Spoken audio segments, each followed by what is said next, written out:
আসসালামু আলাইকুম। সকাল সকাল আমি চলে এসেছি রান্নাঘরে। আর রান্নাঘরে এসে বেশ কিছু থালবাটি ছিল, সেগুলো আমি পরিষ্কার করে নিচ্ছি। আর সকালের নাস্তা আমি সকাল সকালেই তৈরি করে খাওয়া দাওয়া হয়ে যাওয়ার পরে কিন্তু আজকে আমি থালবাটি ধুতে এসেছি। তো যাই হোক, থালবাটিগুলো পরিষ্কার করে নিয়েছি আর এগুলো জায়গা মতো রেখে দিচ্ছি। আজকে একটু সকাল সকাল রান্না করতে হবে, তাই এখানে আমি বেসিনটা পরিষ্কার করে নিয়েছি এবং চুলাটাও কিন্তু পরিষ্কার করে নিয়েছি। আর এদিকে কিন্তু সকালে নাস্তা শেষ করে আমরা দুপুরে রান্নার জন্য এই তো আলু নিয়ে নিচ্ছি রাইস কুকারের বাটিতে। আর আজকে রাইস কুকারে আমি সেদ্ধ তুলে দেব। তো আলুগুলো সুন্দর করে ধুয়ে নিয়েছি এবং কিছুটা পানি দিয়ে দিয়েছি। তো ওটা রাইস কুকারে তুলে দিয়ে আসার পরে এখানে আমি কিছু রসুন, পেঁয়াজ এবং কাঁচামরিচ নিয়ে নিয়েছি। এগুলো সুন্দর করে এখন আমি কেটে নেব। তো এই তো আমি আজকে রান্নাঘরের ভিতরেই বসে গেছি, বাহিরে যাইনি। একটু জলদি আজকে রান্না বান্না করতে হবে তাই। তো ক্যামেরাটা কিভাবে রেখেছিলাম বুঝতে পারিনি, তো কিছুটা এসেছে, কিছুটা কাটা পড়ে গেছে। তো যাই হোক, আমার এদিকে পেঁয়াজ মরিচগুলো কাটা হয়ে গেছে, ধোয়া হয়ে গেছে। দেন এগুলো আমি সুন্দর করে একটু ঝিরিঝিরি করে নেব। এগুলো দিয়ে আজকে তেলানি দিয়ে রান্না করব আর কি। তো যাই হোক, এখানে পেঁয়াজ মরিচ এবং রসুনগুলো সুন্দর করে আমি কেটে নিচ্ছি। তো আমার কাটাকাটি কিন্তু শেষ হয়ে গেছে, এটা ধুয়ে দেব।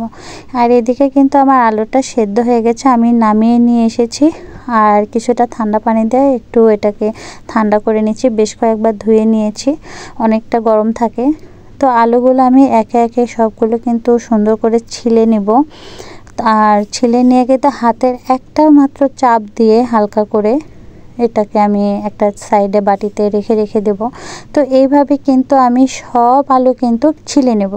তো যাই হোক, দেখুন আমার আলুগুলো কিন্তু ছেলা হয়ে গেছে, তাই বাদবাকি আলুগুলো আমি এভাবে ভেঙে দিচ্ছি। একদম ভর্তা করা যাবে না, হাতের চাপে করতে হবে।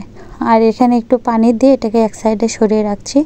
আর পেঁয়াজ মরিচ যে কেটে নিয়েছিলাম সেটা দিয়ে আমি কিন্তু অলরেডি রান্নাও চড়ে দিয়েছি আর তেলানিও দিয়ে দিয়েছি। আর সাইডে কিন্তু সরে রাখা কিন্তু সেই আলুটাও কিন্তু আমি ঢেলে দিয়েছি। এটাকে বগুড়ার ঐতিহ্যবাহী খাবার বলা হয় আলু ঘাটি। তো যাই হোক, সব কিছু তেলানিতে মিক্সড করে নিয়ে ময় মশলা যা যা লাগে আমি কিন্তু দিয়ে দিচ্ছি। দিয়ে এটাকে ভালো করে কিন্তু কষিয়ে নেব। তো দেখুন আমি এখানে ভালো করে কষিয়ে নিচ্ছি। আর আজকে যে মোবাইলটা কিভাবে রেখেছি আসলে আমি বুঝতে পারছি না, খুব তাড়াহুড়ার ভিতরে।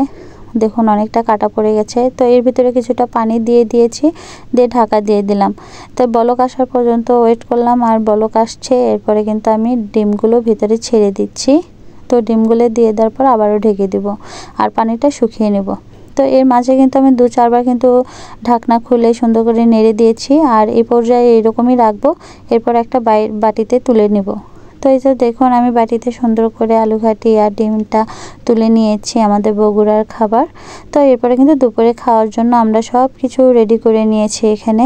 এটা আগের দিনে কিছুটা মাংস ছিল, ভাত এবং পটল ভাজি, বেগুন ভাজি আর আলু ঘাটি। তো আজকে দুপুরে খাবার এতটুকুই।